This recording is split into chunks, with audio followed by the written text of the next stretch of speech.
Your phone buzzes. Hey, I'm in your neighborhood. Mind if I drop by?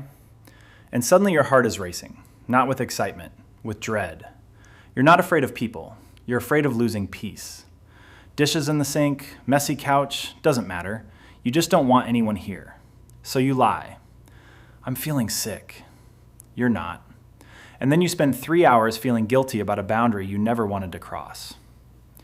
If this is you, keep watching, because today we're dismantling the psychology of people who hate having guests. And I promise you, you're not broken, you're not antisocial, you're probably just protecting something most people don't even know they have. Part 1, the lie we all tell. Let me confess something. Last month, my best friend texted me. She was 5 minutes away, wanted to swing by for coffee. I panicked.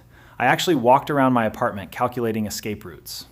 Then I typed, "So sorry, feeling really under the weather." Sent. She bought it. And I spent the next 3 hours hating myself for doing something I needed to do. I used to think this made me broken. It didn't. It made me honest. Sound familiar? Here's the truth. Your home is the only place where your nervous system can exhale. Everywhere else, you're performing, managing impressions, reading the room. But inside these four walls, the show stops. Or at least, it's supposed to. When someone crosses that threshold, the performance resumes. And for people like us, that performance costs everything. Part 2. You're not antisocial. You're territorial. Let's kill this myth right now. Not wanting guests doesn't mean you hate people. It means you're human. Humans are territorial animals. Your home isn't just where you sleep. It's an extension of yourself. When someone enters uninvited, they're not just walking into a room. They're walking into your psychology. Some people get energized by this. They love the chaos, the stimulation, the unpredictability. But you feel it like static, like interference, like someone changing the radio station while you're trying to hear your own thoughts. This isn't anxiety. This isn't introversion. This is your brain recognizing a threat to your controlled environment, and it's trying to protect you. Part 3. Why control feels so necessary. Here's where it gets interesting. Your need for control over your space usually comes from somewhere. When you were growing up, could you close your door? Did anyone knock? Or did people walk in like your room was an extension of theirs? If you grew up in chaos, if your boundaries were treated as flexible, if your privacy was a privilege that could be revoked, you learned something important. You learned that safety was something you had to build yourself. So now, as an adult, you guard your space carefully. Not because you're weird, because you're finally in charge.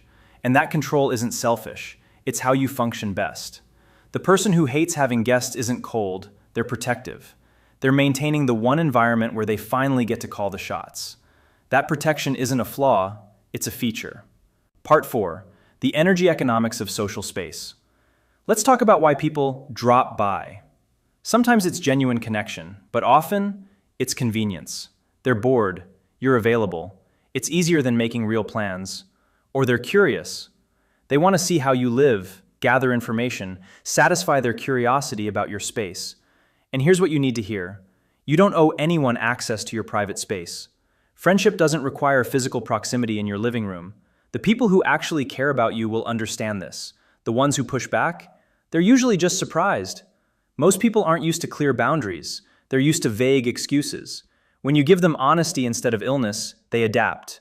The real friends stay. The convenient connections look for easier arrangements. But here's the deeper issue. Social interaction costs energy. Everyone pays. Extroverts get a return on investment. The stimulation feeds them. But introverts? Highly sensitive people? We pay premium prices for basic interactions. And hosting? That's not just socializing. That's 4 jobs at once. Socializing, logistics, performance, emotional labor. You're not just talking, you're managing someone else's experience of your space. You're monitoring their comfort, their boredom, their departure time. It's exhausting, and it's completely invisible. Most of us don't account for this cost. We say yes to things we don't want, then resent the situation. We don't set boundaries because we feel guilty, then feel angry when those boundaries are crossed.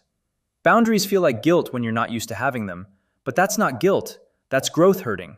That's your nervous system learning a new language, and it takes time too. Part 5. How to actually say no. The good host is a cultural trap, a stereotype, a script that doesn't fit everyone. You know what happens when you apologize for your boundaries? You signal they're negotiable. You invite negotiation. I don't have people over is a complete sentence. It doesn't need a psychology degree attached. It doesn't need a backstory. Your preferences are information, not moral failings. But I know what you're thinking. What if they ask why? Here are real scripts. They say, why not? You say, I just don't. Coffee shop Saturday? They say, are you mad at me? You say, not at all. I just don't do home visits. They say, that's weird. You say, maybe, but it's true for me. Notice, you're not arguing, you're informing. Don't explain, don't justify, don't defend. The more words you use, the more they think your boundary is up for debate. Offer alternatives. I don't do drop-ins, but I'll meet you at that coffee shop Saturday. You're not rejecting the person, you're redirecting the interaction to where you can actually show up. Set end times. Come at 6, I have a hard stop at 8. Control the variables. Prepare food in advance. Create exit rituals. But never, ever apologize for knowing what you need. The only people who get offended by your boundaries are the ones who benefited from you having none. And even then, most people just need a moment to adjust. Part 6, breaking the excuse habit. This isn't just about guests. This is about how you treat your own desires. Notice the pattern. You don't say, I don't want to.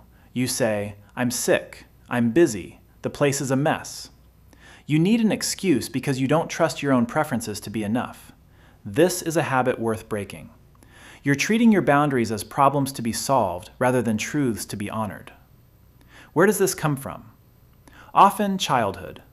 If your needs were treated as inconvenient, if love felt conditional on your compliance, you learned that your preferences were threats to connection. So now you either people please until you resent everyone, or you isolate to protect yourself. Both are exhausting. The way out? Start small. Say no without the essay. Watch who stays. Watch who adjusts. The ones who leave were never really there for you. They were there for what you provided. Practice. Next time someone asks for your space, pause. Feel the urge to make up a reason. Don't. Say, that doesn't work for me. That's it. Let the silence sit. Let them handle their own reaction. That's their work, not yours. Part 7. The balance between protection and prison.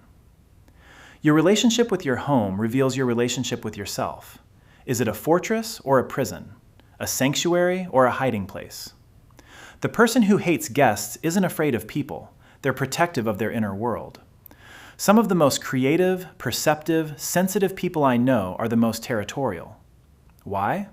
Because their internal landscape is so rich, so complex, that external intrusion feels like static on a delicate frequency. You're not broken, you're tuned differently. But here's the risk. Protection can become avoidance. When you never let anyone witness your unguarded self, you lose the intimacy that only comes from being seen in your natural habitat. I'm not saying open the floodgates. I'm saying choose, selectively, intentionally. The goal isn't hermitage, it's curation. Choose who gets access based on trust, not obligation. Your home is your inner citadel. Guard the gates. But remember, a fortress with no visitors becomes a tomb. Let in a few. Choose wisely. The ones who understand your space is sacred, not social, they'll change how you think about hosting entirely. Part 8. The Stoic Ending. Marcus Aurelius wrote that you have power over your mind, not outside events. You control your boundaries, your honesty, your effort. You don't control whether people understand you, whether they call you rude, whether they stay friends. So stop trying to. Release it. The Stoics talked about the inner citadel, the part of you no one touches unless you allow it. Your home is the physical manifestation. Protecting it isn't weakness, it's wisdom. But the real question, are you protecting from real threats or from discomfort? Because discomfort isn't harm. Growth requires some friction. Courage isn't the absence of fear, it's acting despite it. The Stoic doesn't say, I'm sick. That's avoidance. The Stoic says, I don't have people over. That's integrity. That's responding with virtue, honesty, courage, temperance, not with lies or resentment. And here's the final move. Amor fati, love of fate. Not just accepting your need for space, but embracing it. Your sensitivity isn't a flaw to overcome, it's a feature to optimize. Stop apologizing for your boundaries. Stop explaining your psychology. Stop treating your preferences as problems. Instead, practice saying no with clarity. Practice tolerating the discomfort of disappointing others. Practice trusting that real connection never requires self-betrayal. Your home is your inner citadel. Guard it wisely. Let in only those who understand its value. And remember, the Stoic doesn't seek to control others. They seek to control themselves. That's freedom. That's peace. Next time your phone buzzes with, "I'm nearby," remember, the Stoic doesn't lie. The Stoic redirects. Peace begins where explanation ends.